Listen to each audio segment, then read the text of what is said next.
primer lugar, quiero dar la bienvenida a Frans Timmermans, nuestro invitado, el vicepresidente de la Comisión Europea, y también a Ignacio Torreblanca, que los dos van a protagonizar el acto central, este diálogo sobre el futuro de Europa.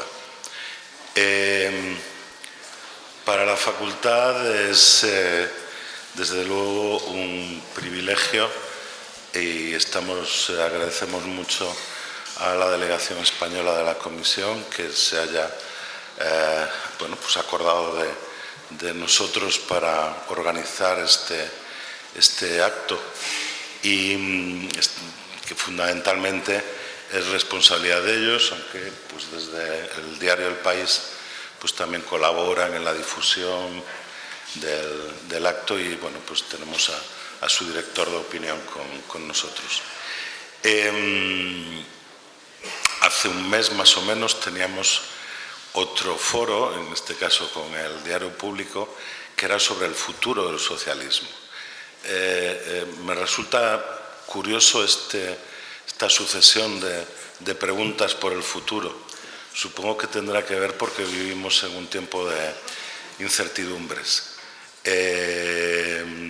Es evidente que el ciclo que cerró el 89 con la Guerra Fría quedó abierto de algún modo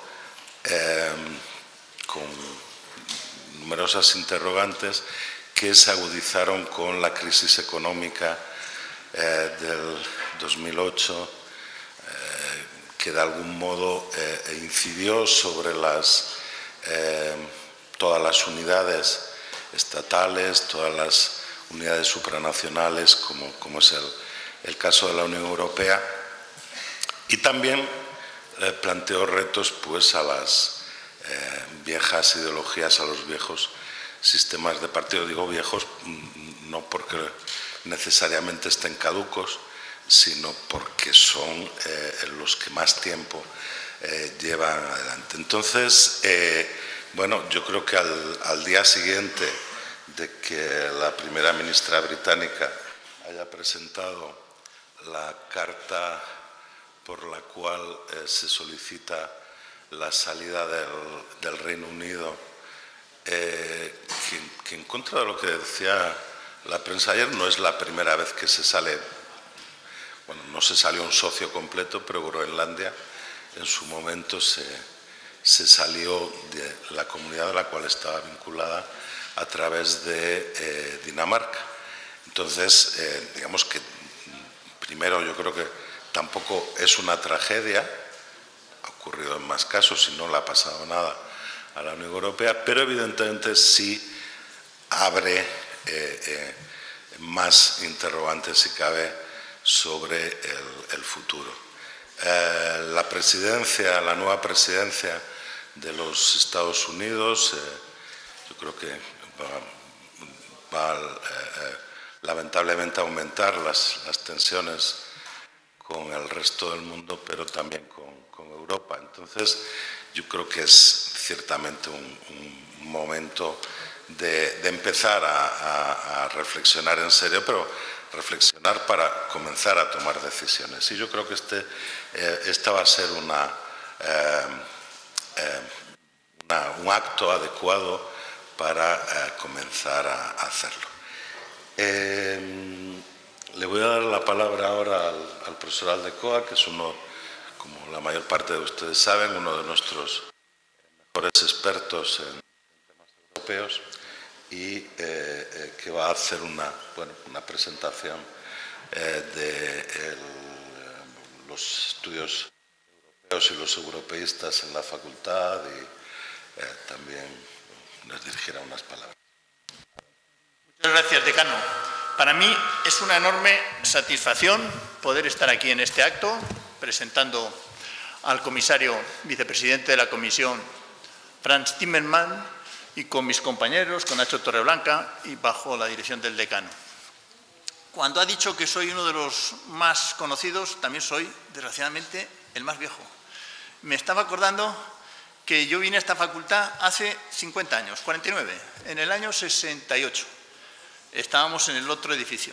No, estábamos en el edificio de Económicas, en el que es ahora Filosofía B. Y tuve la oportunidad de descubrir el proyecto europeo a través de nuestro maestro común, Antonio Trujillo, donde ya en ese año empezó a contarnos que se acababa de firmar un tratado sobre la pequeña Europa que iba a tener una gran importancia porque recogía la lógica federal supranacional. La mayor parte de la facultad estaba en otras alternativas. Después he tenido oportunidad de seguir el proyecto europeo hasta nuestros días. Yo quería resaltar que la comisión que preside nuestro invitado es una comisión distinta a las comisiones anteriores. Tiene una legitimidad democrática que no tenían las anteriores, ya que en aplicación del artículo 17.7 del Tratado de Lisboa, por primera vez nace como consecuencia de los resultados electorales. Y además debo decir que es una comisión que tiene un apoyo muy fuerte, casi el 60% de la Cámara. Probablemente ningún gobierno europeo tiene ese apoyo y esa estabilidad que le garantiza hasta el final del 19. Muchas veces se dice que el problema está en Europa, el problema está en los estados nacionales. Europa tiene una estabilidad como no ha tenido nunca.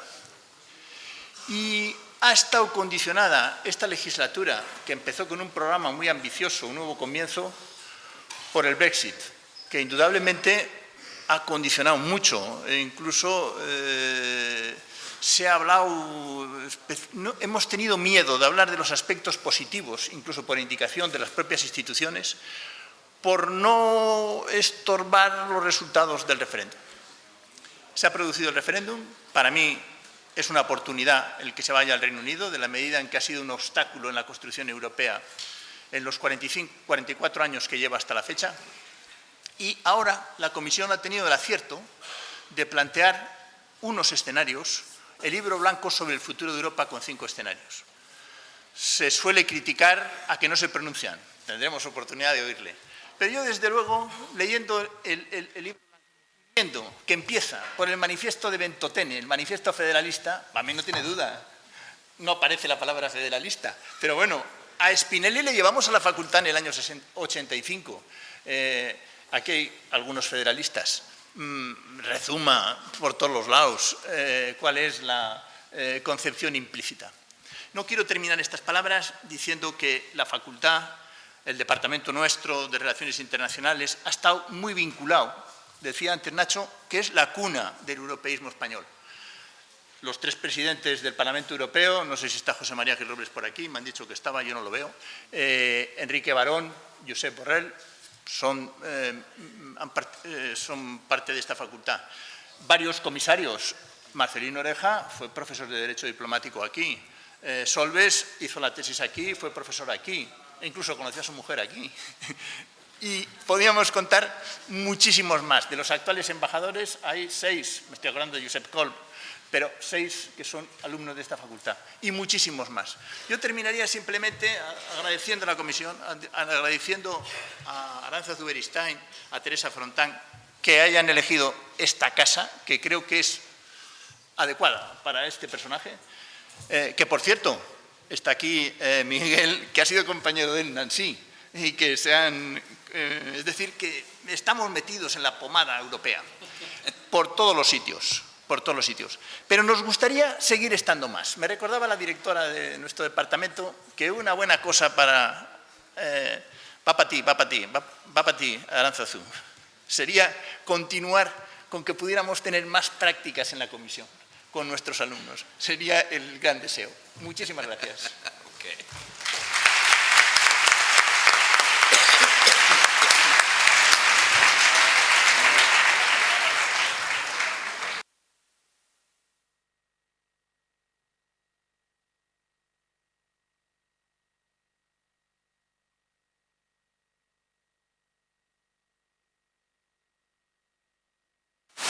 Aquí en el agujero este.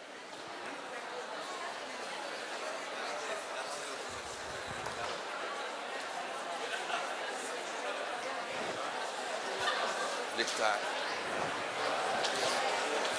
Me han dicho The setting was the choice of the decan. Yes. 12:30. Te hago un señal. Sí, perfecto. Perfecto. To my right. Whatever you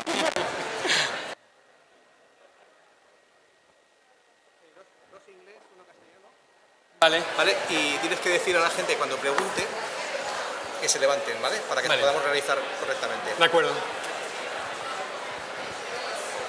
We can stand for a while, right? Then maybe we can sit down later.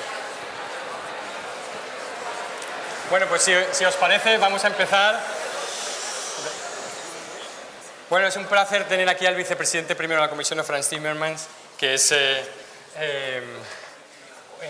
licenciado también, también en políticas, estudió ciencias políticas, es laborista holandés y no podía haber nacido en un mejor sitio para ser europeísta, Maastricht. No sé si ahí había algo ya predestinado, ¿no? en la biografía del vicepresidente. Le agradecemos mucho que esté aquí, que esté además en un formato que yo creo que es bueno, que es novedoso. Estamos retransmitiendo en Facebook Live, recibiremos algunas preguntas también de público que nos esté escuchando, ¿no? Yo también me sumo a la felicitación a la facultad y a la Comisión Europea. Yo también estudié en esta facultad, también me doctoré aquí en el Departamento de Relaciones Internacionales. Así que nada, enhorabuena a todos por estar cursando estos estudios que son muy importantes, sobre todo en estos momentos europeos.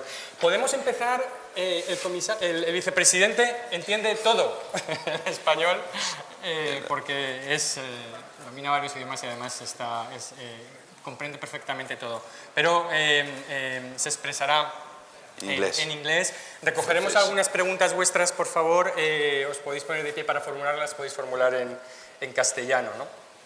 Y quizá podríamos empezar porque esta es la semana del Brexit, ¿no? Donde se ha producido algo que muchos pensábamos, usted mismo lo ha dicho, cuando se negoció el artículo 50 era un artículo ficción, era algo que había que poner en el tratado, pero realmente no se estaba pensando en que se iba a terminar ejecutando. Hemos hecho una pequeña encuesta en el periódico estos días que me gustaría reproducir aquí también para que el vicepresidente tuviera una impresión de cómo están aquí los ánimos con respecto al Brexit. Hemos preguntado, ¿os da pena que se vayan los británicos o os alegráis de que se vayan los británicos? Podemos hacer una ronda muy rápida para que levanten la mano aquellos que se alegran de que se vayan los británicos.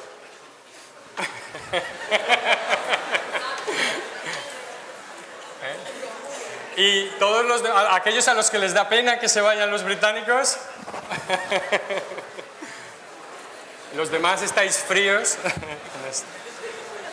Bueno, esta es quizá la primera pregunta, porque hay muchos estudiantes españoles que tradicionalmente han ocupado sus veranos en ir a aprender inglés, en trabajar en el Reino Unido, en trabajos que han encontrado allí. También muchos alumnos que han continuado sus estudios con becas en el Reino Unido, y muchos nos escriben estos días diciendo ¿qué va a pasar con mi futuro? ¿Podré seguir yendo? Hay decisiones de buscar trabajo, de casarse, algunos nos han dicho, de establecerse allí, que tienen que postergar en estos momentos, de alquilar una casa. Muchas decisiones que están en este momento en el aire ante un proceso que va a ser muy largo. Quizá que podemos empezar diciendo qué le va a ocurrir a la gente, cuáles son las consecuencias que queremos que ocurran o que no ocurran para gente como esta generación más joven que ha dado por hecho que Europa estaba abierta y se podía ir y volver cuando se quisiera. Well, first of all, thank you so much for being here this morning. En primer lugar, muchísimas gracias por haber venido hoy aquí. Es para mí un placer estar con todos y poder intercambiar puntos de vista sobre nuestro futuro común, Europa. Querido decano, el debate del Brexit es el esencial para nuestro futuro. Y el mensaje que habéis transmitido con esta votación a mano alzada es el mensaje que quiere transmitir todo ciudadano europeo a los británicos. Nos da pena de que os vayáis, no por el dinero ni por la política, nos da pena porque pensamos que los británicos sois parte de nuestra familia. Y a la gente le da pena cuando alguien de su familia se va o decide cortar con su familia. En segundo lugar, y con esto respondo a tu pregunta, con o sin la Unión Europea, el Reino Unido forma parte de Europa, por muchas razones. Yo creo que el Canal de la Mancha hay veces que es mucho más extenso que el Atlántico, cosas de la geografía. El Reino Unido puede optar por dejar la Unión Europea, sí, pero no puede optar por dejar Europa. Y esto va a ser así en los próximos 2 años. En primer lugar, para nuestros ciudadanos, porque todo lo que hacemos nosotros es para nuestros ciudadanos. Y nuestros ciudadanos viajarán al Reino Unido, buscarán oportunidades en el Reino Unido y los británicos seguirán buscando también oportunidades en Europa. Así que yo creo que tenemos un deber moral de trabajar para garantizar que pase lo que pase con el Brexit, nuestros ciudadanos no sufran por ello. Hay muchas cosas que se pueden lograr incluso después de la salida del Reino Unido. Nosotros tenemos sociedades diversas y abiertas. Y el futuro de nuestras sociedades es ser eso, abiertas. Entonces, todas estas promesas que se hacen de un futuro mejor, renunciando a la diversidad, todas estas promesas no se pueden cumplir porque nuestras sociedades son como los huevos revueltos. A ver, un huevo revuelto no hay forma de desrevolverlo. Por mucho que uno toquetee en la cocina y haga experimentos, se va a quedar sin huevos y no lo podrá conseguir. Entonces tenemos que aceptar la diversidad como nuestro futuro, como nuestra fortaleza y no como nuestra debilidad. Y esa va a ser mi actitud en las negociaciones. Los ciudadanos primeros. Haber empezado con muy buen pie, porque el gobierno británico ha rechazado en su propio Parlamento y en la Cámara de los Lores también en la carta que ha dirigido a las instituciones europeas, ha rechazado garantizar desde el día 1 los derechos de los europeos establecidos allí. Va a tener que ser objeto de una dura negociación desde el principio. Estas negociaciones son, tenemos esta expresión en español, no sé cuál sería el equivalente en holandés, a cara de perro. Como dos perros gruñendo. I don't think so. Pues no la tenemos. Whatever people... Bueno, no creo. Se diga lo que se diga en Europa o en el Reino Unido, yo no conozco ni a un solo político que diga que va a utilizar a los ciudadanos como moneda de cambio. Nadie lo dice, nadie lo desea. Estamos en una fase muy preliminar. Hoy el Consejo establecerá las directrices para la negociación. Tendremos que esperar a ver qué pasa. Pero ya digo que nadie quiere utilizar a los ciudadanos como moneda de cambio. Los 3 millones de los 3 millones de europeos que viven en el Reino Unido y el 1 millón de británicos que viven en el continente, vamos a tener mucho cuidado con ellos para salvaguardar sus derechos. Sé que suena complicado, pero estas personas no tienen por qué pagar el pato del Brexit. Y es una de las principales directrices de nuestra negociación. De toda la conversación a recoger preguntas. Podemos recoger preguntas sobre esta cuestión concreta del Brexit ya desde este momento. Cualquiera que os apetezca que levante la mano para no dejarlo todo para el final. Allí veo una pregunta, por favor. Hola.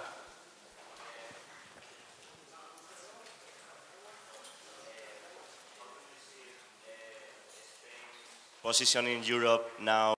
¿Cómo ve la posición de España en Europa ahora que el Reino Unido se ha ido? Pues le agradezco su pregunta porque es muy importante. Una construcción como la Unión Europea, con 28 Estados miembros, es como un sistema planetario. Hay un equilibrio en función de la posición de cada planeta en relación a los demás planetas. ¿Qué es lo que va a ocurrir ahora? Que hay uno de los planetas más grandes del sistema que sale. lo que significa que los demás planetas tendrán que realinearse y encontrar su posición en una unión de 27 Estados miembros. Todo el mundo va a buscar su posición. Lo que está claro es que con la salida del Reino Unido, el equilibrio se va a desplazar más hacia el sur. El centro de gravedad de este sistema planetario es consecuencia lógica de la salida del Reino Unido, que se desplace hacia el sur. Y en ese contexto, una nación con una visión de Europa compartida ampliamente por su población, una nación como España, una nación con esta ambición de estar en la vanguardia europea, como es España, una nación que rápidamente está recuperando el terreno perdido y que va por buen camino en términos económicos, lo está haciendo muy bien. Una nación como esta tiene una oportunidad de oro de liderar Europa en el futuro.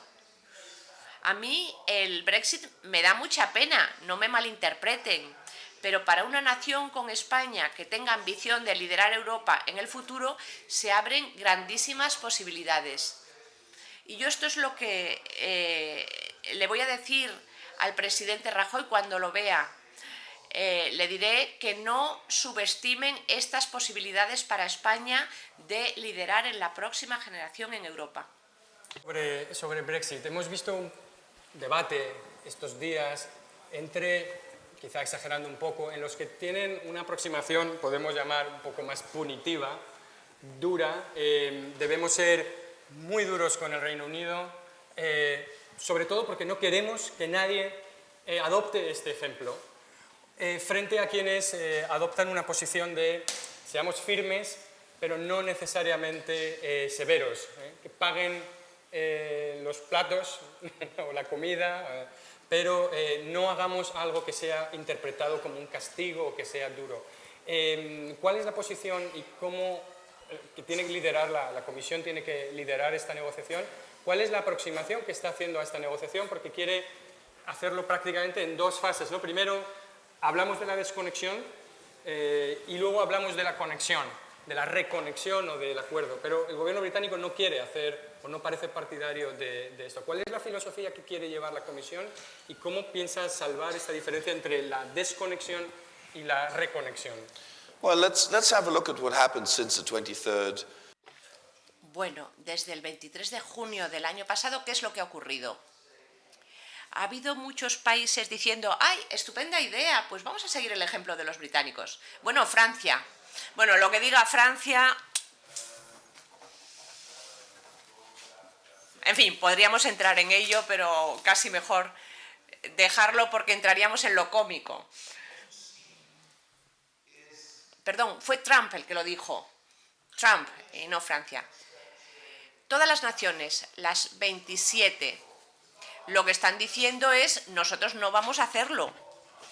No se trata de que nadie esté diciendo genial, fantástica idea. Todavía no se saben cuáles serán las consecuencias del Brexit, pero el efecto está siendo esto. Incluso Marine Le Pen ya no dice que se quiere ir de Europa. Esta sería mi primera conclusión. La segunda, ¿de verdad se creen que podrán convencer a los países de que se queden en la Unión Europea castigando a los británicos porque se van? Es que eso no funciona. No estamos en parvulitos. Los que consideren que quieren quedarse porque ven las ventajas se quedarán y los que consideren que quieren irse se irán. Hagamos lo que hagamos. Pero, y ahora entro en su segundo escenario, el que quiera irse depende de él. Para eso está el artículo 50. Todo el mundo puede decir que tiene derecho a irse de la Unión Europea, pero en este caso, como en cualquier divorcio, tiene que haber un acuerdo justo para ambas partes. Hay unos compromisos adquiridos previamente que hay que cumplir, lógico también, y hay que negociar las cosas. Esto es lo que hay que negociar, de forma cortés, abierta, pero también firme. Porque aquí no estamos hablando del chocolate del loro, sino de cuestiones fundamentales que hay que arreglar. No se trata de adoptar un enfoque punitivo, ni muchísimo menos, sino de pedir que se cumplan los compromisos adquiridos, y de eso van las negociaciones. Hemos permitido tener unos enchufes imposibles durante décadas, conducir por donde han querido y no va a ser ahora quizá el momento entonces de ponerse firmes. ¿Alguna pregunta más sobre Brexit antes de que cambiemos? Ahí al fondo, por favor. Y cambiamos de tema después de esta, queríamos pasar al futuro. Ok. Cogemos uno. Vale. En cuanto empieces a hablar se activa. Vale. Empieza a hablar y se activa, creo. Empieza tú. Si no, lo han pagado alguien. Vale. Y luego empezamos con esta pregunta entonces, por favor. Hablaba, en relación a la pregunta que le han hecho anteriormente, hablaba usted de que el sur puede tomar un poco más de presencia dentro de Europa, aunque realmente lo que se están viendo con las primeras declaraciones es un golpe sobre la mesa de Alemania. Yo quería preguntar, ¿no es posible que esta salida del Reino Unido de Europa equilibre o decante la balanza más del lado de Alemania? Gracias. I don't think so. No creo, porque la posición relativa de un país en la Unión Europea es una combinación de dos factores. Su propia ambición, por una parte, y la ambición de los demás. Entonces, si pensamos que Alemania tiene demasiado poder, en política no hay vacíos. O sea, cuando alguien sale de una sala, alguien ocupa su silla, ocupa su lugar, ocupa su espacio. Si la gente se mantiene firme, Alemania lo aceptará. Es lo que decía antes del sistema planetario. Si alguien no quiere utilizar su propio peso planetario, lo utilizarán otros. Así funcionan las cosas en política y en Europa. Y en ese sentido, ha habido un periodo de incertidumbre política en España y yo, desde Bruselas, echaba de menos a España en ese periodo. Ahora España ha vuelto y eso es importante. Ha vuelto España con un mensaje muy proeuropeo. Estuve escuchando muy atentamente lo que decía el presidente del gobierno español en Malta hace unos días. Y eso es importante también para la sociedad española, porque España puede ahora utilizar plenamente su peso y aprovecharlo al máximo en esta situación. Recuperado la conexión y el micrófono.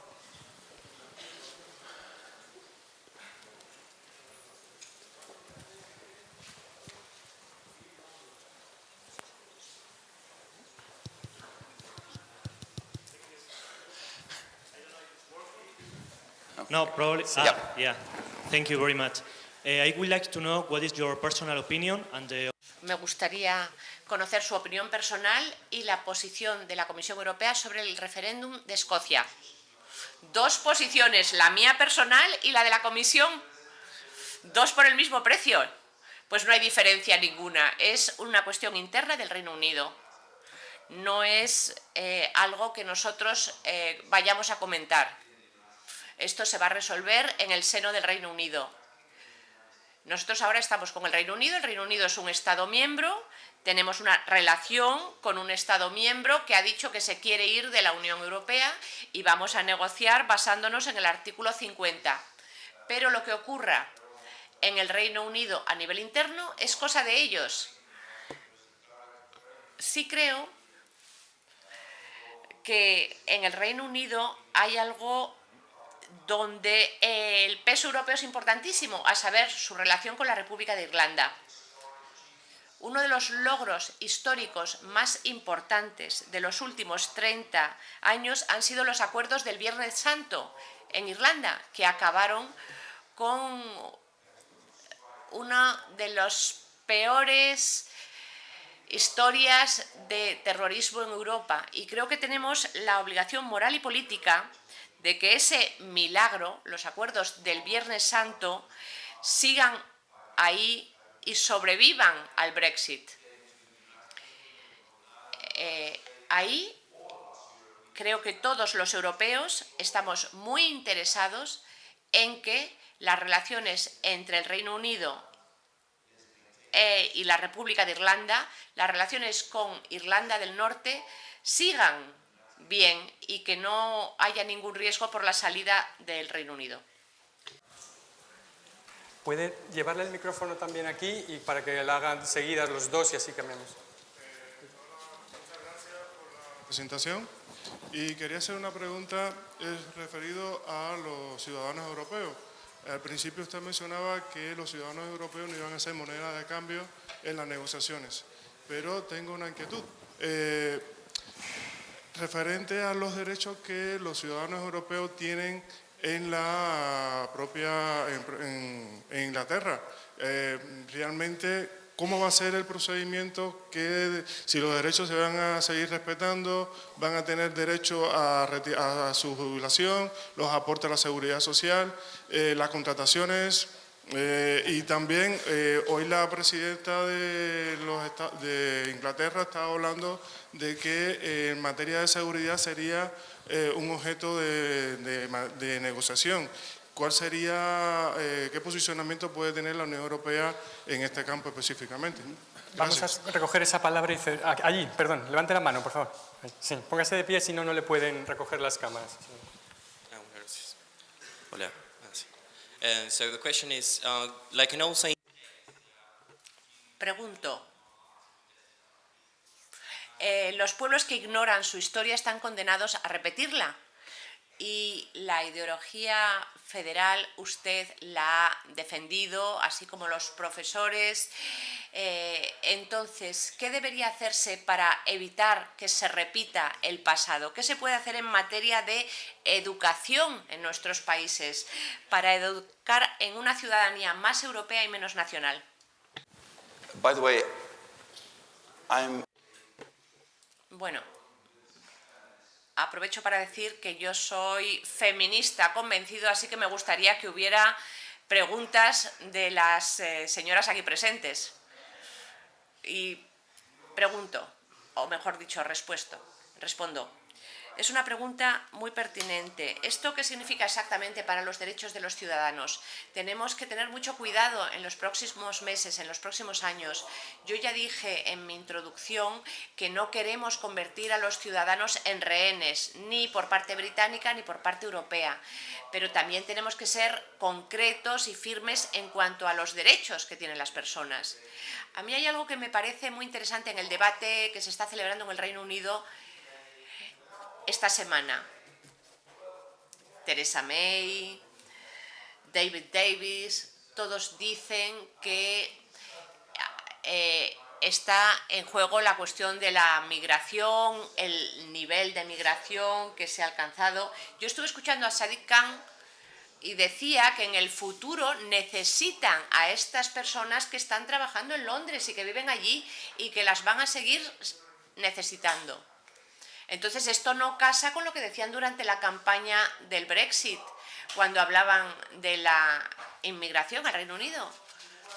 A mí no me preocupa demasiado, pero tiene usted toda la razón. Hay que tener mucho cuidado para que no se infrinjan los derechos de las personas. En cuanto a la segunda parte de su pregunta, no la recuerdo exactamente. Sí, la seguridad. Lo que no se puede es chantajear a nadie partiendo de nuestros propios principios existenciales. Yo no puedo presionar a nadie y decirle, oye, que si tú no haces lo que yo quiero, me voy a pegar un tiro, pero en mi propio pie. Eso no es así. No existe esta posibilidad de presión, de chantaje. Si el Reino Unido no está en la Unión Europea, aún así tendrá que velar por sus propios intereses. Entonces yo no veo que sea una realidad esta posibilidad. No creo que vaya a ocurrir. El europeísmo, ¿no? Let me tell you one thing. 2 years ago, in my own country, Hace 2 años, en mi propio país, en los Países Bajos, yo dije, esto es una construcción, obra de la gente que puede destruir la gente. y podría desmoronarse la Unión Europea. Esto creó un gran revuelo mediático en mi país. Decían, pero este tío que es tan proeuropeo está diciendo estas cosas, ¿cómo puede decirlas? Pues sí, lo puedo decir porque las cosas van a estar difíciles para las jóvenes generaciones, para vuestra generación. Entonces, lo que ahora se da por supuesto y se piensa que va a ser eterno, puede desmoronarse. Tiene que haber un mayor compromiso y vosotros tenéis que tener un plan y una idea de la Europa que queréis en el futuro, porque vosotros tenéis también una gran responsabilidad, tenéis que ser activos. Estamos viendo algunos signos, algunas señales de jóvenes en la Unión Europea que salen a la calle y dicen, esta Europa es nuestra Europa, hay que protegerla, no que destruirla. Además, con el debate del Brexit en el Reino Unido, lo que ganó fue la frase de recuperar el control. Recuperar el control. Una frase que suena prácticamente en todos los Estados miembros, resuena en todos los estados porque se piensa que en esta cuarta revolución industrial la gente ya no es dueña de su destino. Ocurren cosas, perdemos el empleo, la seguridad social, la vida se complica, no tenemos control, la globalización y Europa como agente de la globalización y no como agente que protege mis derechos frente a la globalización. Entonces, este paradigma, si no lo cambiamos, si no demostramos que la Unión Europea es un instrumento para que 450 millones de personas de forma colectiva configuren su futuro, si no lo hacemos, el proyecto europeo se desmorona. Entonces, muchos de vosotros, jóvenes aquí presentes, erais niños muy pequeños cuando empezó la crisis. Entonces, en vuestra experiencia colectiva, sobre todo en este país, en España, lo único que existe es la crisis. Y habéis salido con optimistas, sanos, activos, y esto es una lección para otros europeos que tienen la tendencia a caer en el pesimismo rápidamente. Los españoles apuestan por el futuro y eso que fueron de los que más sufrieron en los últimos 10 años. Entonces, usad este optimismo vuestro, usadlo bien. Estamos en una sociedad postpaternalista. Ya no son los mayores diciéndoles a los jóvenes los que tienen que hacer. Si yo me atreviese a deciros algo, yo diría que vuestra generación no es como la mía, no es una generación ideológica, pero sí es una generación idealista, tanto como la mía o aún más. Entonces, utilizar el idealismo para hacer el mundo que queréis. Sed activos. No deis por supuesto que lo que se publica en Facebook se hace realidad, así sin más. Fijaos en vuestros amigos británicos que están tristísimos porque sus padres han optado por una vía renunciando a algo que ellos deseaban. Hay que entender esto como una señal de alarma para ser activos. Hay que fijarse en lo que ocurre en los Estados Unidos, que ha ocurrido algo similar. Una vez más, no dejéis que los que quieren cerrar nuestras sociedades, que los que piensan en el proteccionismo, en la exclusión, en convertirlo esto como un dogma para la supervivencia, no dejéis que volvamos a una Europa que busca chivos expiatorios, que arrincona a las minorías. Vamos a evitarlo porque esto no puede ser. Seamos optimistas. En la cuarta revolución industrial hay oportunidades. Y para terminar yo quiero decir esto. En época de mis abuelos y de mis bisabuelos, el mayor problema de muchas sociedades, sobre todo clases obreras, que es de la que yo vengo, era el analfabetismo. Mis abuelos empezaron a estudiar, mis padres consiguieron que nosotros estudiásemos y eso fue un ascensor para subir. Esta es la visión de futuro. Ahora nos amenaza una nueva forma de analfabetismo. Antiguamente el analfabeto no sabía leer ni escribir. En el futuro el analfabeto no sabrá aprender, porque el futuro es poder aprender cosas nuevas durante toda la vida.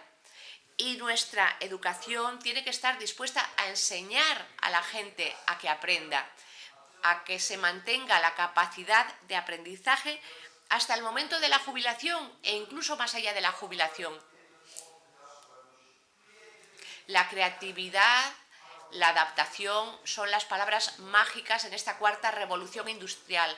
Hay que adaptarse, hay nuevas oportunidades de empleo, pero para ello hay que ser creativos, hay que adaptarse. ¿Cómo utilizamos nuestra mente, desarrollamos nuestros servicios para que los robots, que son una realidad, trabajen para nosotros? Son preguntas muy duras. La Europa social. ¿Qué hacemos como europeos en el ámbito social?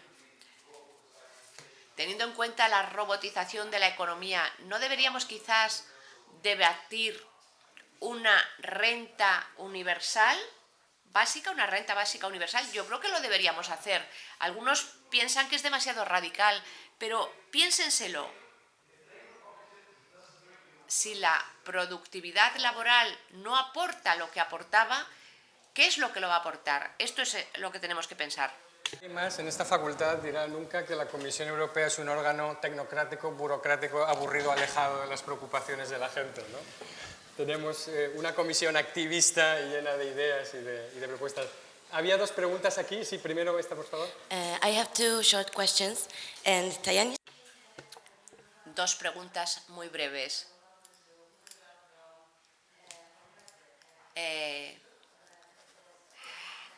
Se ha hablado en el Parlamento de que Londres quedaría fuera del Brexit. ¿Es cierto? ¿Es viable esta propuesta? Y luego, ¿qué tipo de Unión Europea están...? Perdón, ¿podría repetir la pregunta? La Europa de dos velocidades. Preguntaba usted por una Unión Europea de dos velocidades, si es lo que estamos planeando. Vamos a coger esta pregunta de aquí, seguimos. Sí. Soy doctora en psicología y me ocupo actualmente de los mayores. Me preocupan muchísimo, en España especialmente, pero en toda Europa también. En España muy pronto vamos a ser el 30% de la población y no estamos insertados, ni tampoco sabemos cómo se van a financiar nuestras jubilaciones, ni nos dejan trabajar si no es quitándonos la mitad de la jubilación. Exijo respuesta en España y en Europa. Gracias. Y vamos precisamente a abrir la cuestión del futuro después de Brexit, ¿no? Para no centrarnos solo y exclusivamente en Brexit. La Comisión ha diseñado o ha puesto sobre la mesa 5 escenarios para el futuro de Europa, desde más integración a menos integración, más integración solo con algunos países o más integración pero solo en algunas cuestiones, ¿no? Quizá creo que sería el momento un poco de responder también, después de todo este pesimismo, después de Brexit, ¿es posible, es necesaria una Europa a varias velocidades? ¿Podemos avanzar juntos más adelante? Y podemos recoger también, si no, las preguntas sobre la Europa social, porque no solo estamos hablando de jóvenes, ¿no? sino también de envejecimiento y del reto de sociedades mayores, ¿no? Que es algo en que la Comisión también trabaja, ¿no? Your first question, Brexit is happening. En cuanto a su primera pregunta, el Brexit es una realidad, entonces vamos a dejar de soñar que no ha ocurrido, que los británicos cambiarán de idea. Ha ocurrido, pero ahora tenemos que intentar minimizar el daño para todos. Así lo veo yo. Siempre minimizar el daño para todos. Cualquier idea de que pueden cambiar de idea, de que darán marcha atrás, no merece la pena ni contemplarla, porque no va a ocurrir. Hay que pensar en el futuro, en nuestra relación futura. Una Europa a varias velocidades, de hecho ya la tenemos. Está Schengen, está el euro, la oficina del fiscal europeo, ahora también. En varios ámbitos hay una Europa a varias velocidades. Entonces, ¿qué es lo que pasa? Todos avanzamos en la misma dirección, pero por diferencias de posición política o económica, algunos desean ir más rápido en la misma dirección. Es una cuestión de velocidad en el avance. ¿Qué pasa? Que el farolillo rojo es el que tiene que dictar la velocidad a la que se avanza. Yo creo que no. Los que deseen avanzar más rápido deben poder hacerlo. Entonces, la alternativa sería o que Europa avanzase a paso de caracol o que algunos países puedan tener acuerdos fuera de la Unión Europea junto con los países que quieren avanzar más rápidamente. Y esto es válido, por ejemplo, para países de Europa Central y Oriental que a lo mejor dicen, pero es que no queremos quedarnos rezagados. Y nosotros lo que queremos es que tengan la posibilidad de avanzar también a distinta velocidad. Hay que darles una alternativa. Y en cuanto a la demografía, la evolución demográfica nuestra en Europa es un reto importantísimo. La sociedad actual, ¿qué es lo que pasa? Tenemos hijos mucho más tarde que nuestros padres, 10 años después o incluso más. En la mayoría de los países y en la mayoría de las familias trabajan ambos progenitores, a no ser que estén en paro. De los 35 a los 55 tienen que ocuparse de sus padres que ya son mayores y necesitan ayuda. Estas son nuestras sociedades que están apoyadas en este grupo de personas de clase media de 35 a 55 años. Por el momento la sociedad funciona, pero estas personas están preocupadísimas porque tienen mucha presión, tienen que educar a sus hijos, dudan de si les están dando la enseñanza adecuada, el mejor colegio, les preocupa la asistencia sanitaria, la atención a los mayores, no saben si van a poder ocuparse ellos. Y estas personas que están en el centro de todo están presionadas por todas partes, están agobiadas. Así que hay que arreglarlo, lo que significa mejor educación, mejores infraestructuras para la educación, más equilibrio entre hombres y mujeres a la hora de compartir tareas, ocuparse del hogar, trabajar. Porque si somos sinceros, tenemos que admitir que todavía, y esto es cultural, las mujeres trabajan mucho más en casa que los hombres. Y hay que cambiarlo. También hay que conseguir que las personas que lo deseen puedan trabajar más tiempo. Si lo desean, no por obligación. Mis abuelos, a los 60, eran viejos porque habían empezado a trabajar en una mina a los 15, a los 16. A los 60 eran viejos. Ahora, a los 60, se es joven, se es vital. Y además, a nosotros nos va a faltar en los próximos años mano de obra. Necesitaremos que la gente esté activa todo lo que pueda. Necesitamos tecnologías que les ayuden a ser autónomos, a vivir solos, a consultar con el médico a distancia. Todo ese tipo de cosas las tenemos que hacer y tenemos que brindar la oportunidad a la gente de seguir activa más tiempo. Willy Brandt decía que el cambio positivo en la sociedad siempre se basa en un acuerdo entre abuelos y nietos. Hagámoslo una realidad. Los que están en medio están presionados por todas partes. Los jóvenes son optimistas, están llenos de ideas. Y los mayores tienen la capacidad y la posibilidad de pensar en otras cosas, que no es solo en el trabajo y en todo lo que les agobia. Hagámoslo. Pero también, además de hablar de solidaridad generacional, o entre generaciones, ¿por qué no hablamos también de la solidaridad con los que están fuera, con los que no están en Europa? Estamos en una crisis migratoria global.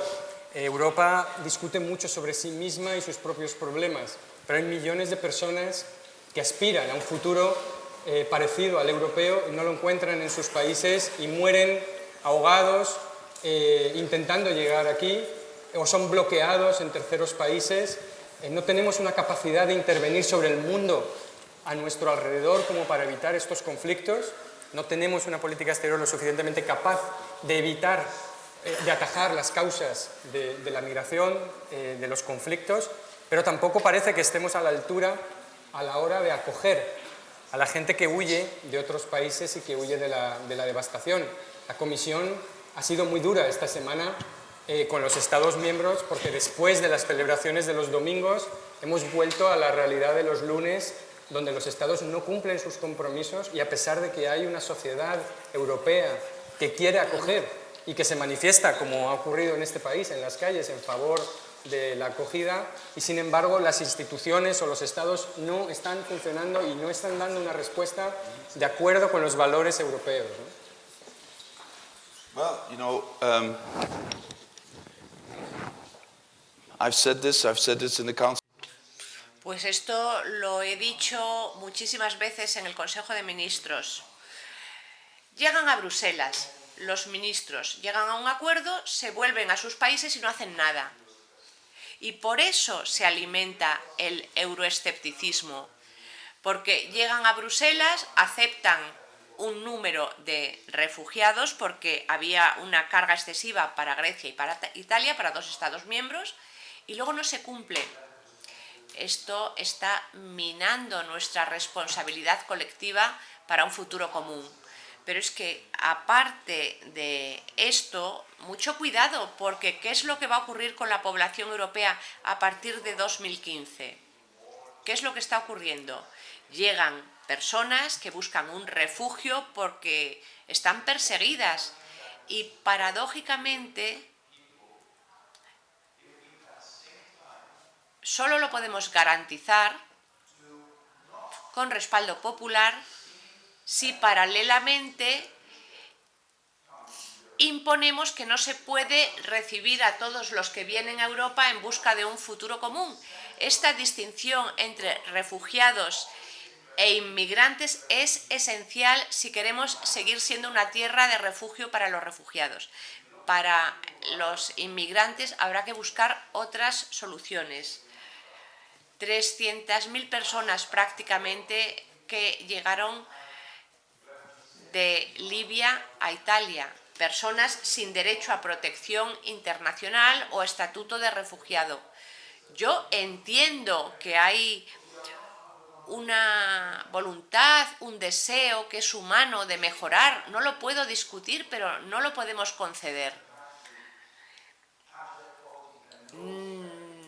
Devolverlos a la pobreza más tremenda sin ninguna perspectiva tampoco puede ser, lo que implica aumentar nuestros esfuerzos para el desarrollo de los países de origen.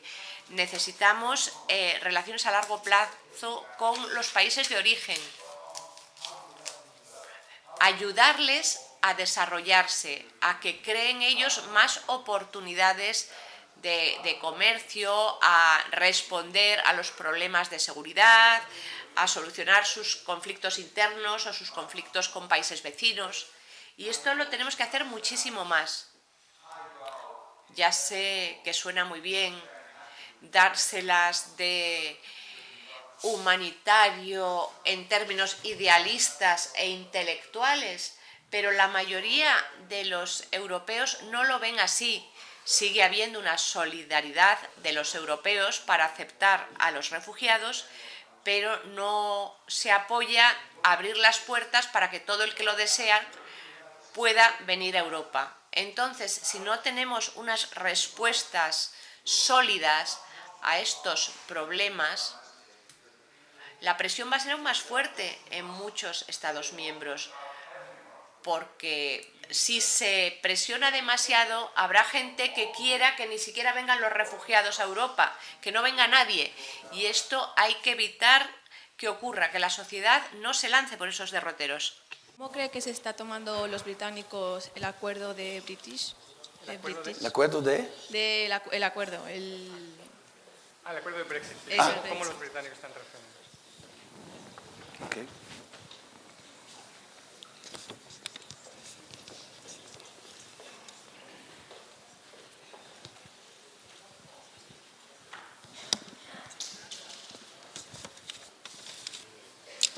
Hello, thank you very much for coming here. Muchísimas gracias por venir. No sé si al principio de las negociaciones fijaron una serie de cosas en común, pero ¿sería posible que en este momento un Estado miembro tuviese un acuerdo bilateral con el Reino Unido durante estos 2 años?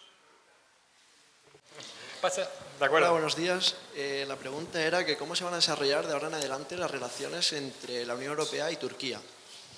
Gracias. Vamos a parar entonces aquí porque tenemos 2 preguntas sobre Brexit y Turquía que nos ponen en situaciones un poco difíciles. Un poco. The way Brexit is seen En el Reino Unido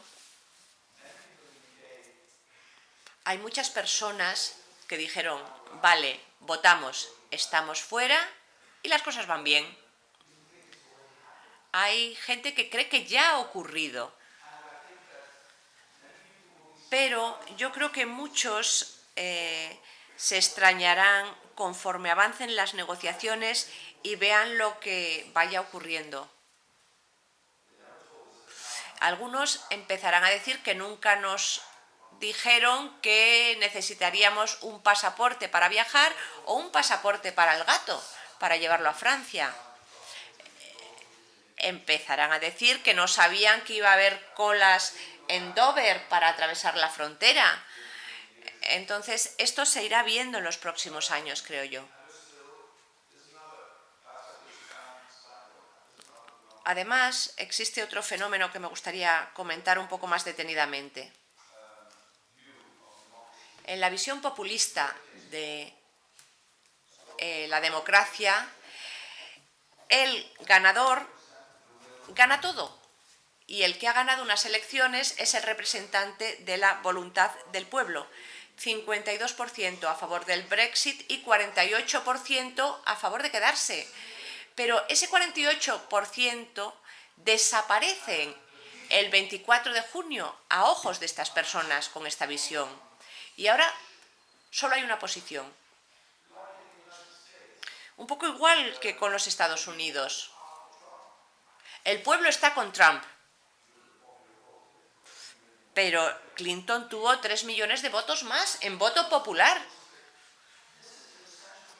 Entonces, para nosotros europeos esto es una cuestión esencial. Estamos en una sociedad diversa, de Estado de Derecho.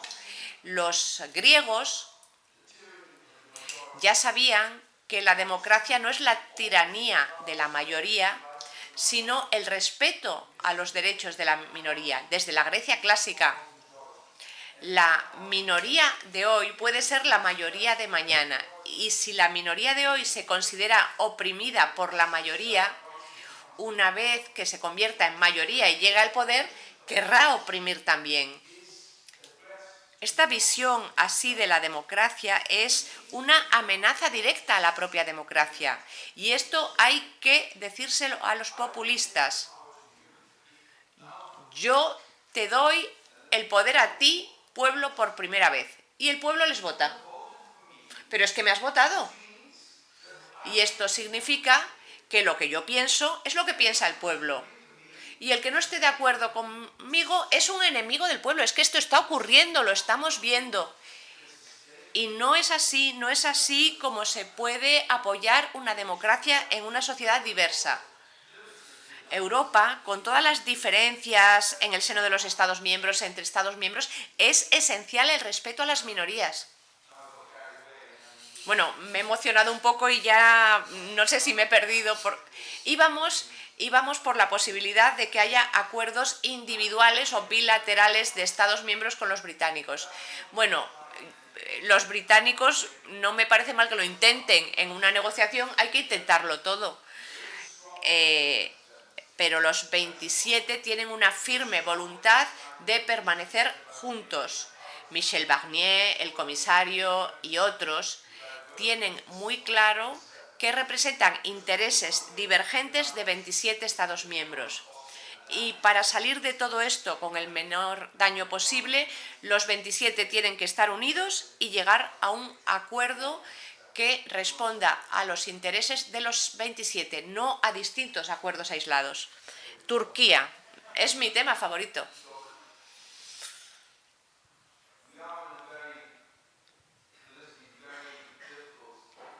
Estamos en un periodo de tiempo políticamente muy difícil por el referéndum del 16 de abril. El presidente de Turquía ha acusado a países europeos de nazis, cosa que a mí me parece totalmente inaceptable. Es una acusación inaceptable. Las relaciones ahora son difíciles. Y en cuanto al problema de los refugiados, que es en lo que yo he participado más directamente, hay una relación difícil en muchos ámbitos. Los derechos humanos tienen problemas. Hay políticos en la cárcel. La prensa también tiene problemas. Pero en cuanto al acuerdo sobre los refugiados, los turcos han cumplido su promesa y nosotros hemos cumplido nuestra promesa. La entrega de ayuda a los refugiados nunca había sido tan rápida. Ahora los refugiados en Turquía tienen unas tarjetas de crédito para adquirir alimentos, tienen instalaciones para ocuparse de sus hijos, tienen asistencia médica, alojamiento y las cosas están funcionando. Así que es verdad que tenemos muchísimas dificultades con Turquía y hay cosas que son motivo de preocupación grave, pero en cuanto a los refugiados y al acuerdo han hecho lo que prometieron. Con lo cual, en este momento, en Turquía, los refugiados están mucho mejor que antes.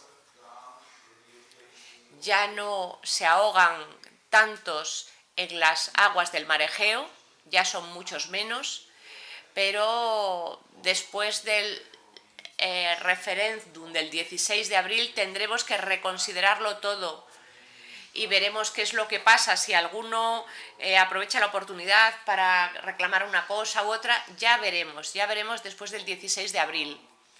Ya veremos entonces cómo contemplamos nuestras relaciones con Turquía. Turquía no se va a ir a ninguna parte porque la geografía es la que es, está donde está. Y en la oposición, en Turquía, todos, periodistas, escritores, activistas políticos, ONGs, todos nos dicen lo mismo: no nos abandonéis, no os vayáis.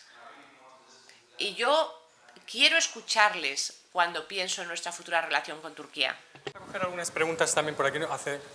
Hablando de democracia y derechos humanos, ¿está satisfecho con la respuesta que ha dado la Comisión en Hungría y en Polonia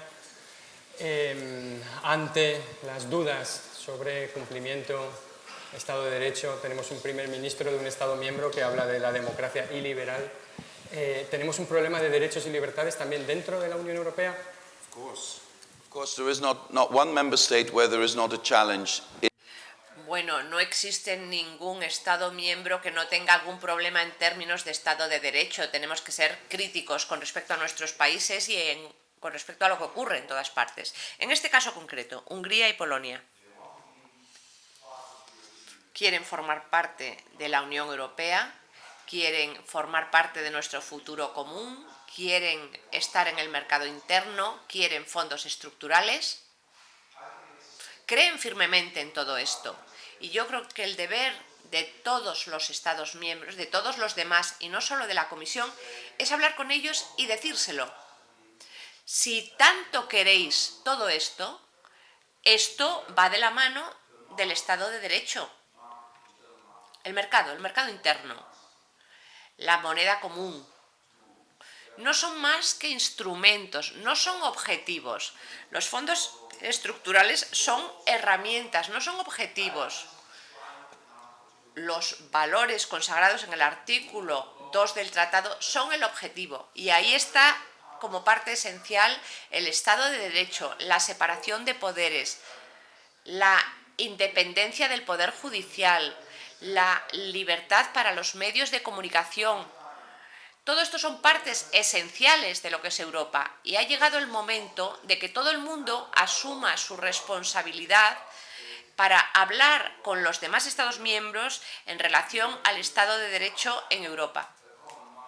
Lo que no puede ser es que haya un mercado común, un mercado interno sin Estado de Derecho, porque los principios del mercado único es igualdad de trato en todos los Estados miembros. Si no hay independencia judicial, si se siguen las instrucciones del Gobierno, desaparecen las garantías de que la legislación europea se aplica en toda la Unión en los mismos términos, con lo cual ya no podemos tener mercado interno.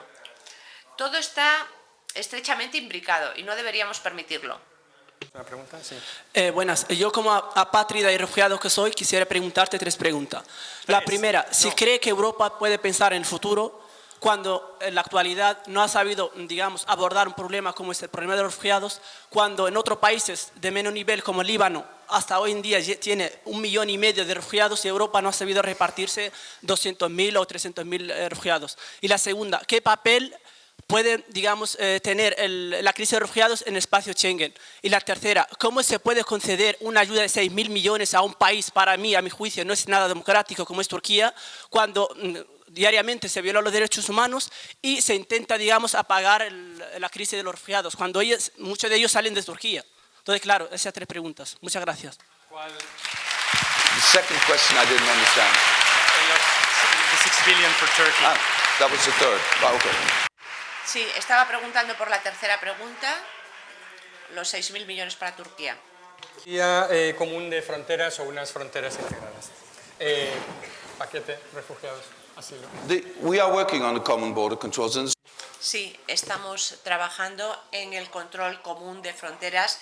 La Guardia de Fronteras y Costas Europeas ya está funcionando cada vez mejor. Y en cuanto a esta cantidad, a estos 3.000 millones para Turquía, que quede claro que no los damos. No damos 3.000 millones de dólares a Turquía, no se los damos. Los gastamos en refugiados, en comidas, en escuelas que estamos construyendo, en alojamientos. En eso estamos gastando ese dinero muy bien gastado, pero no se lo hemos dado a Turquía. Que quede claro, es un gasto muy bien hecho. Los refugiados en Turquía, los refugiados sirios en Turquía están muchísimo mejor que en muchos otros lugares. Y por eso estamos haciendo esa inversión tan grande. Segundo, tiene usted toda la razón.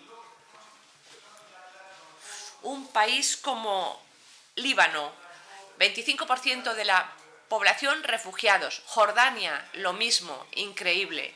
Muchos países de la zona están asumiendo una gran responsabilidad y nosotros no les hemos apoyado lo suficiente.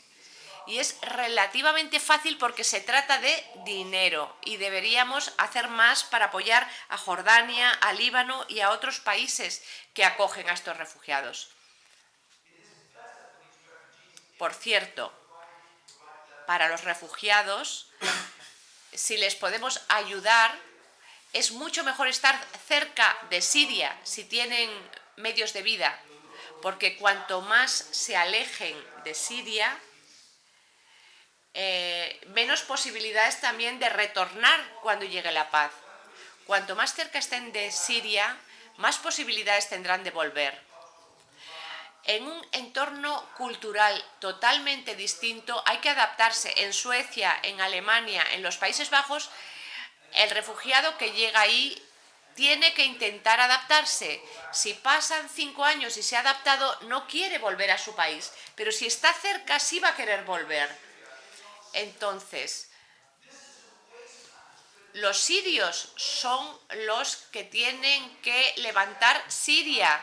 Ha sido un terreno baldío durante años, han salido 5 millones de sirios del país. Era un país de renta media.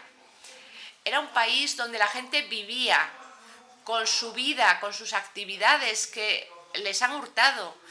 Y tenemos que ofrecerles esta oportunidad de que vuelvan también. Y además que quede muy claro,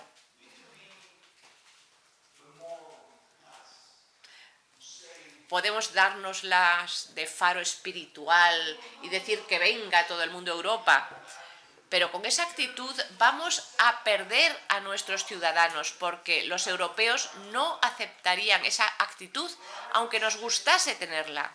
Nosotros tenemos que salvaguardar los principios fundamentales de ayuda humanitaria en Europa, refugio para el que huye de la persecución en Europa.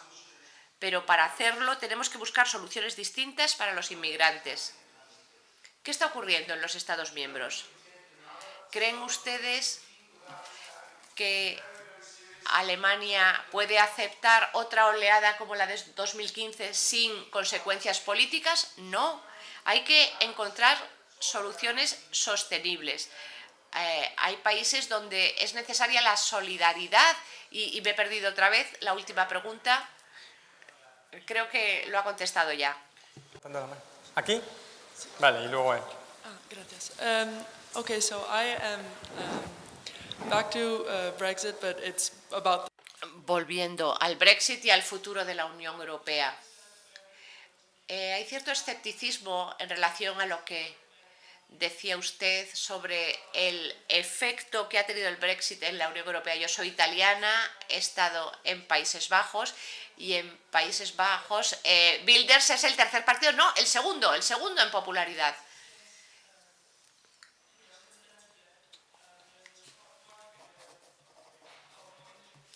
En Italia tenemos el movimiento 5 Estrellas, que es abiertamente antieuropeo. Y en este momento es muy posible que ganen las elecciones del año que viene. En Francia, con Le Pen, si gana en mayo, habría otro problema. Entonces, ¿ve usted un posible efecto dominó del Brexit? ¿Es posible? Yo creo que el efecto del Brexit no ha sido el efecto dominó, precisamente. Marine Le Pen y el Frente Nacional lleva 20 años en Francia, no ha sido algo consecuencia del Brexit, ha ido creciendo desde entonces. Desde luego, si ganase las elecciones Marine Le Pen, sería algo que sería un problema y tendría influencia en el resultado para Europa, pero el señor Wilders en los Países Bajos fue segundo en las elecciones, pero cualquier análisis de la opinión pública demuestra que hay una gran mayoría de los neerlandeses que quieren quedarse en la Unión Europea. No les gusta Bruselas, no les gustan las instituciones, pero quieren quedarse en la Unión Europea y quieren quedarse la mayoría con el euro como moneda común. Así que no siempre hay una correlación entre votar populista y querer salir de la Unión Europea. El caso de Italia es un poquito más complicado por el efecto de la crisis, que fue más fuerte, desde luego en Italia, mucho más fuerte que en los Países Bajos. Este euroescepticismo, que es un fenómeno relativamente nuevo en Italia, en este momento es un fenómeno que se está generalizando y tiene usted toda la razón. Pero no creo yo que en Italia haya una mayoría a favor de salir de la Unión Europea. Eso no lo hemos visto. Así que, además, voy a añadir una cosa. Desde el Brexit, el apoyo en los Países Bajos para quedarse en la Unión Europea ha aumentado, no ha bajado. O sea que el efecto del Brexit sería a favor de quedarse en la Unión Europea en mi país. El desencanto, la decepción, el euroescepticismo es mucho más antiguo que el Brexit. Ha ido creciendo con los años por muchas razones. Una de estas razones es que después del 89, que hubo una oportunidad histórica de ampliación de la Unión Europea, los Estados miembros antiguos dijeron: ha caído el muro, todos estos vendrán y serán como nosotros. Pues no, siguen siendo como eran, como cada país sigue siendo el mismo. Entonces, ha habido un cambio en la Unión Europea que, combinado con los retos de la globalización, hace que la gente diga que me devuelvan mi mundo, ¿dónde se ha ido? Entonces, hay cierta nostalgia en los antiguos Estados miembros que yo llamo nostalgia por el oeste, porque ahora la Unión Europea ha pivotado hacia el este. Entonces, si no hubiéramos hecho nosotros la ampliación hacia el centro y este de Europa cuando la hicimos, lo que Putin está haciendo ahora lo estaría haciendo en Eslovaquia, en Polonia y en otros países que ahora son de la Unión Europea. Un fan de Facebook Live y estoy seguro de que va a continuar haciendo Facebook Live con todos nosotros. Vamos a recoger esta última pregunta y intentamos cerrar. Sí, Mr. Timmermans. Hablando de dinero, de money, economía, multinacionales, mercados, el Reino Unido se enfrenta a un agujero de 140.000 millones. ¿Usted cree que no va a ser un hándicap? Y que, aparte de ese hándicap económico, ese 48% no hará lo posible en los 2 años que se han dado de plazo para influir en los derroteros del nuevo Reino Unido. Yes, of course we will. In these negotiations, money. Por supuesto que en estas negociaciones saldrá a colación el dinero.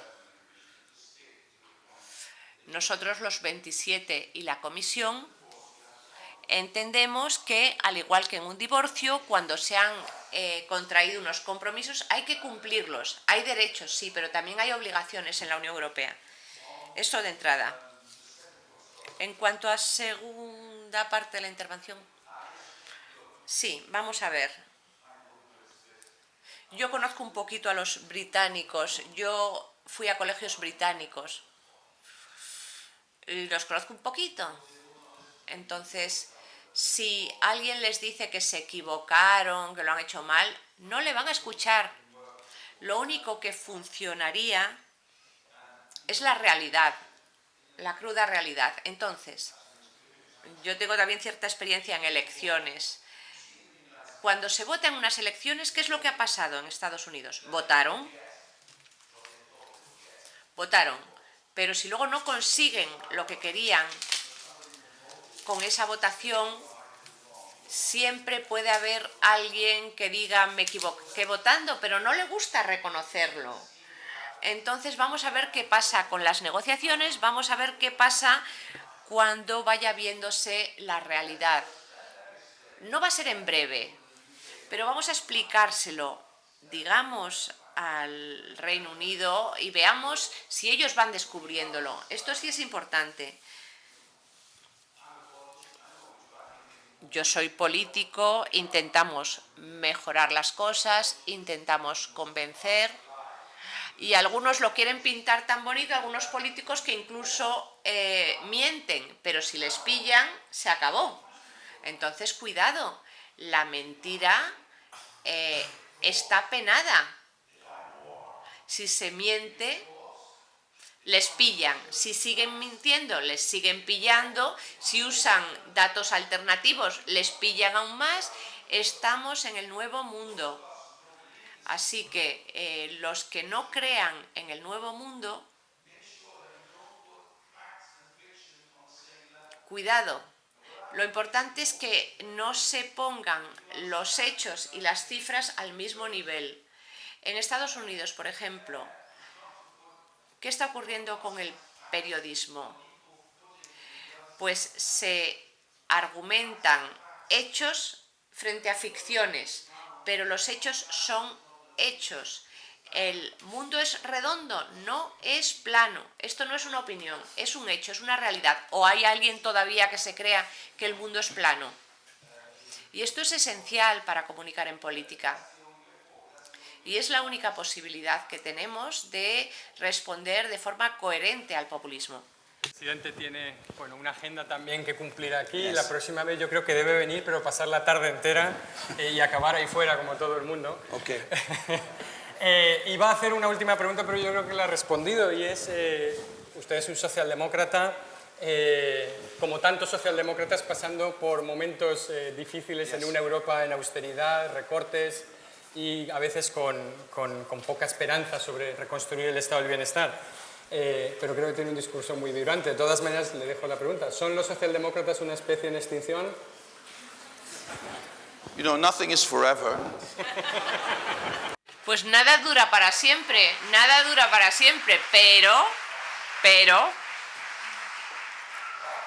pero decía,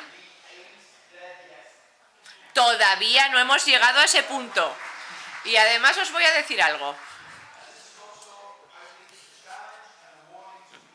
Un aviso para vosotros, jóvenes. En esta sociedad hay una tendencia a buscar al que está de acuerdo con nosotros y a decir qué guay, somos los que tenemos razón, genial. Incluso Internet está fomentando todo esto con los algoritmos. Los buscadores de Internet ven lo que quieres ver y te lo ofrecen. La educación. Hay una crisis enorme.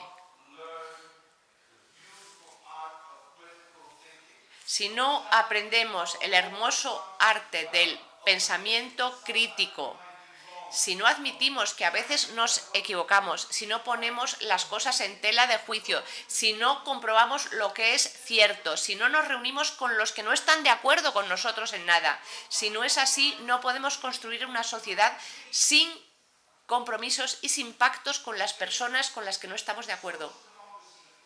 La socialdemocracia busca aunar a los distintos, aunar sus aspiraciones y sus orígenes distintos y crear destinos comunes.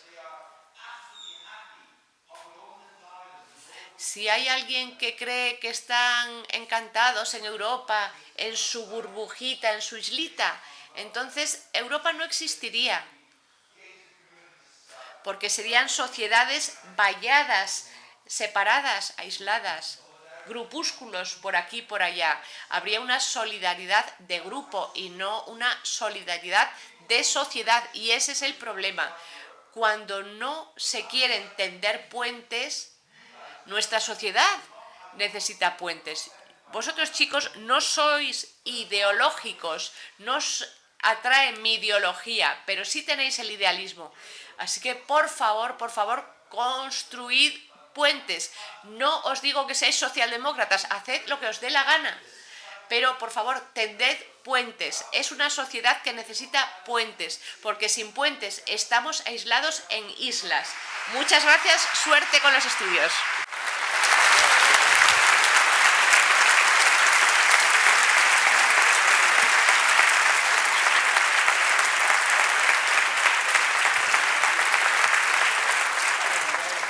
Muchas gracias a todos.